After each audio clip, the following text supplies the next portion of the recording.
शहर का मतलब है 10 पाप से मुक्त हो। पहला पाप है किसी के घर का बिना पूछे कोई सामान उठाकर हमने भोग कर लिया हो तो उस पाप से मुक्ति। गंगा दशहरे के 10 पाप से मुक्ति दिलाता है गंगा दशहरा। दूसरा, किसी ब्राह्मण किसी गुरुजन को मुख से अपशब्द कह दिया हो तो आज ही का दिन है जिस दिन पाप कर्म से मुक्ति मिल जाती है।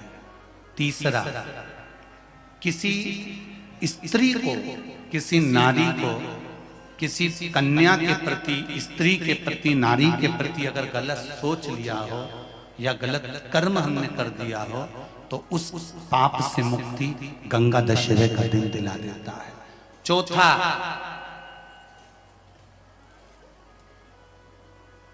रजो धर्म धारण करने वाली नारी रजस्वला स्त्री के हाथ का बना हुआ अगर हमने भोजन ग्रहण कर लिया है तो आज गंगा दशहरे का दिन ही ऐसा रहता है जिस दिन उस पाप से हमें मुक्ति मिलती है। पांचवा, किसी के यहाँ सूतक जानते हो सभी लोग, या सावड़। सूतक का मतलब होता है किसी के यहाँ कोई मर गया और उसके यहाँ का तुमने भोजन या पानी ग्रहण कर लिया। सावड़ का मतलब होता है किसी के यहाँ बच्चा हुआ, तुम्हें मालूम नहीं था, उसके घर का 8 दिन का 10 दिन का तुमने भोजन या पानी ग्रहण कर लिया। सूतक या सावड़ का भोजन या अन्न पानी ग्रहण कर ले तो 5वें नंबर का गंगा दशहरे का वर्णन करता है कि 5वां पाप, इस पाप से भी लोगों को मुक्ति मिल जाती है। 6ठे नंबर का वर्णन आया, किसी मंदिर की जगह पर या धर्म की जगह पर अपना कब्जा कर लिया हो या धर्म की जगह को अपना बना लिया हो तो उस पाप से मुक्त होने का एक साधन 6ठे नंबर का। 7वें नंबर का, झाड़ू लगाते समय, बुआरी लगाते समय छोटे छोटे जीव झाड़ू के नीचे मर जाते हैं तो उसके पाप से मुक्ति गंगा दशहरे का दिन दिला देता है। 8वें नंबर का,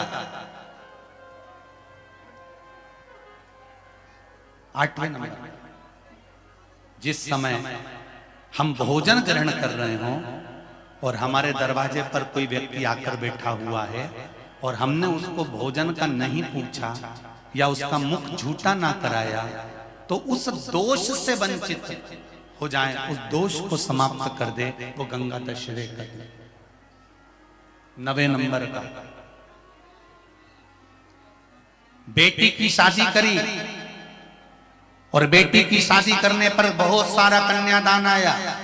उस कन्यादान में साड़ियां ज्यादा आ गई, सामान ज्यादा आ गया, मिक्सर 2 सेट आ गए, डिनर के 2 सेट आ गए और मायके वालों ने 1 सेट अपने घर में रख लिया और उस मिक्सर में खूब सामान पीस के खाया, खूब निपटाया। बेटी के कन्यादान का सामान घर में रखकर उसका भोग करने पर जो पाप लगता है 9वें नंबर का कहता है गंगा दशहरे का दिन उस पाप को धो देता है।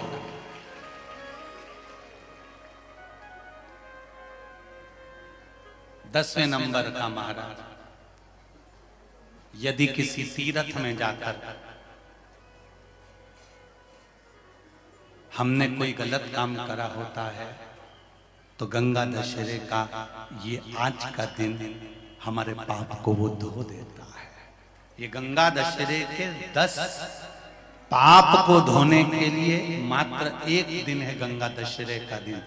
आज के दिन जो शिव जी को जल चढ़ाता है, शंकर भगवान कहते हैं भले उसने उसमें गंगा जल डाला नहीं डाला, पर मेरे ऊपर जब जल चढ़ाता है शिव जी कह देते हैं आज के चढ़े हुए जल को मैं गंगा जल बना देता हूं।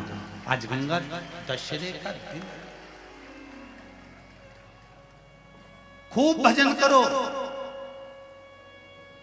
दान करो, पुण्य करो, सत्कर्म करो, नाम जाप करो, नाम स्मरण करो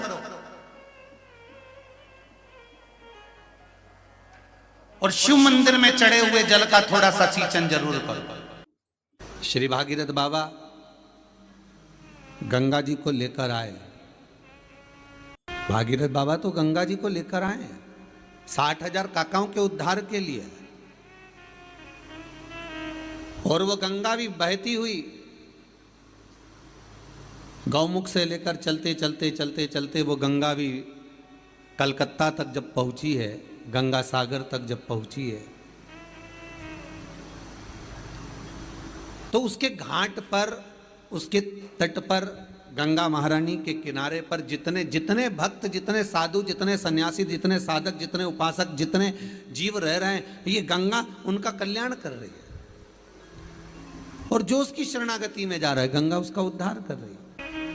गंगा किसको संवारती है?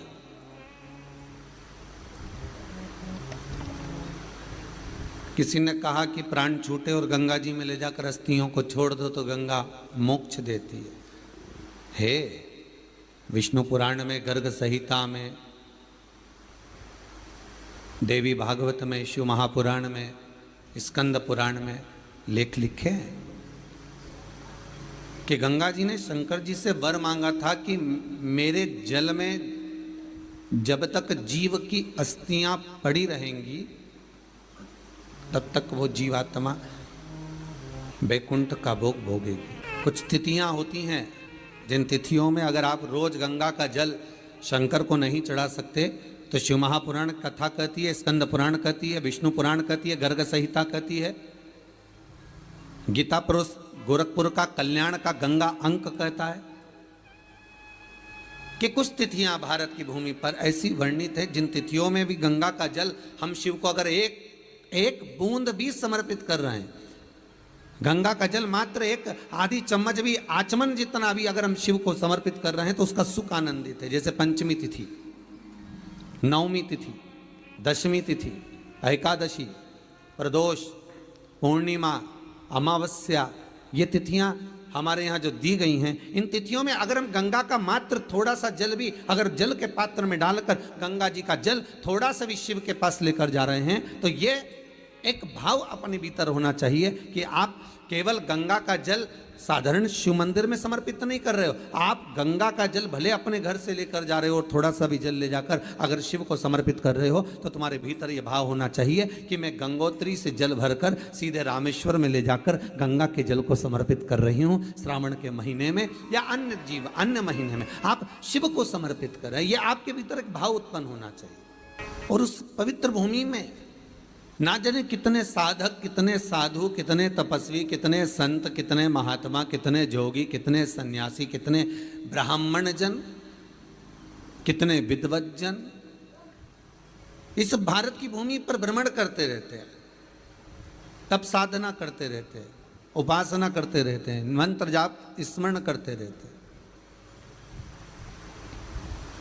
और जब उनका मंत्र जाप का फल इस भूमि पर प्राप्त होता है तो यहाँ की जो रज है, यहाँ की जो धूल है, यहाँ की जो माटी है, वो सुख का अनुभव करा देती है, एक आनंद का अनुभव करा देती है।